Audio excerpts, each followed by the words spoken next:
Hey, I'm Lukas, the CEO and one of the creators of vCluster. As CEO at LoftLabs, one of the creators of vCluster.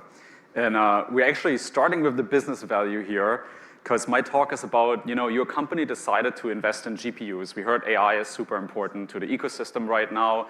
Lots of CTOs make that decision. I'm going to give you a very quick guide on hopefully how to make your CTO happy after you bought all of these GPUs. So, let's assume your CTO spent $8 million on 4 DGX nodes, so you got 32 H100s or something like that right now. That's pretty awesome. We can do AI now, right? Great. Well, not for you, because you're an infra. We're all Kubernetes people. So, running LLMs on GPUs is typically not what we do. We don't get to do the fun part. We get these servers, and we have to do something with them now, right?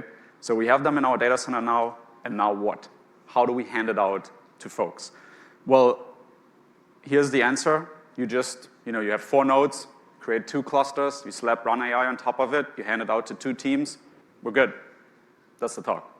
Now, obviously, this is Kubernetes. It's a little bit more complicated than this. So if you were to do it like this, first of all, you need some CPU nodes as well to run the control plane. I'd recommend maybe grabbing 3 for HA, resiliency, et cetera. If you're feeling lucky, just grab 1, slap it on there, right? But looking at our worker nodes, tenant A potentially is not utilizing these DGX nodes correctly, right? So they're underutilized. So $4 million of investment is not being utilized, not creating that business value, right?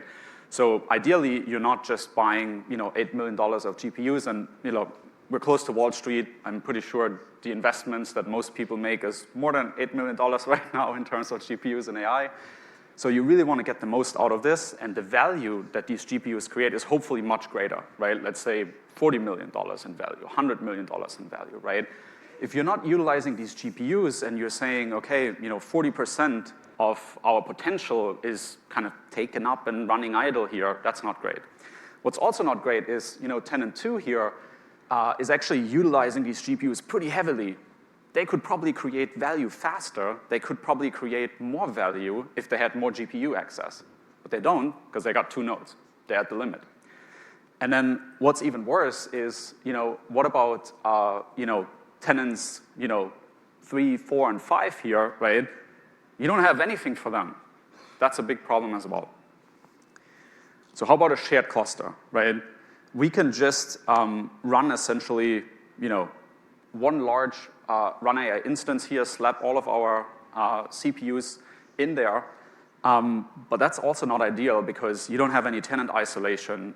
If tenants want to do, serving of their models, right, they essentially, are restricted to what you are offering them in that cluster. And since they share a cluster, you can't give anyone the privilege to manage their own CRDs, deploy their own operators. They're very, very restricted in these clusters.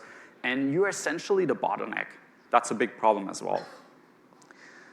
One of the solutions here is to use vCluster. vCluster is an open source project that we started in 2021.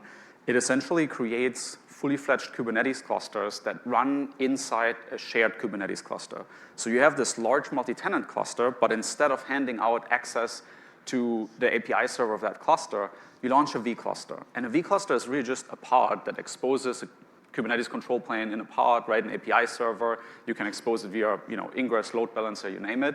And people now talk to this API instead of your actual, EKS, AKS, or whatever Kubernetes cluster or distro you're running. And they feel like, your tenants feel like they got a full-blown cluster, they can manage CRDs, you can make them cluster admin, but effectively they're tied into individual namespaces in a shared multi-tenant cluster. That allows you to share certain things, like run AI, for example, as a controller, and actually sync CRDs between, the virtual cluster etcd and the underlying cluster's, real etcd. And this doesn't just work with things like run AI. It obviously works for anything that runs on top of Kubernetes. So you can do this with Kubeflow, Volcano, any kind of operator you may want to share amongst tenants and improve utilization here. And besides vCluster, we're actually building a fully fledged stack of virtualization for the container native age. So there's also a tool called vNode that we announced at KubeCon Europe earlier this year in London, which will essentially isolate workloads on these shared nodes. Because, we got control plane isolation, we can give access to CRDs and, self-service namespace creation on all of this stuff in their virtual clusters, but you still have containers running on shared nodes now. And you do need to secure them and isolate them. That's what vNode helps you to do. It actually wraps these workloads in what we call virtual nodes so that you don't have to create VMs. A lot of folks that run GPUs especially don't want to introduce that VM layer. There's also a bunch of folks that want to move off of the VM layer, right? And what we just talked about doesn't just work for GPUs, it works for traditional CPU workloads as well. So, why are we, creating virtual machines today if our applications are already containerized? One of the big reasons is to form clusters, right? Let's say you have 2 beefy servers. How many clusters can you create? Well, not a lot. I would actually say not even one, right? So people traditionally start creating virtual machines, and then they form clusters out of them. But what if we just created one large cluster, put all of our CPU-based machines in there, go bare metal? The problem is tenancy. And what you can do with vCluster is you launch these virtual clusters and hand them out. That's a really nice tenancy model. And then you have vNode, but you can also use a bunch of other tools. There's like gvisor and other solutions out there. I think we're combining a pretty interesting approach here in vNode, so you should definitely check it out. I actually think it's a lot more secure than tools like gvisor. But use any of these tools to isolate workloads on these shared nodes, and you have a true cloud-native, container-native virtualization stack without introducing traditional hypervisors. Today, there's going to be a book signing with Mark Borstein, an author who has an entire chapter about vCluster. He's right over there. He's going to be at our vCluster booth. It's a big orange booth out there. So definitely check that out. It's at 12:15 during lunchtime.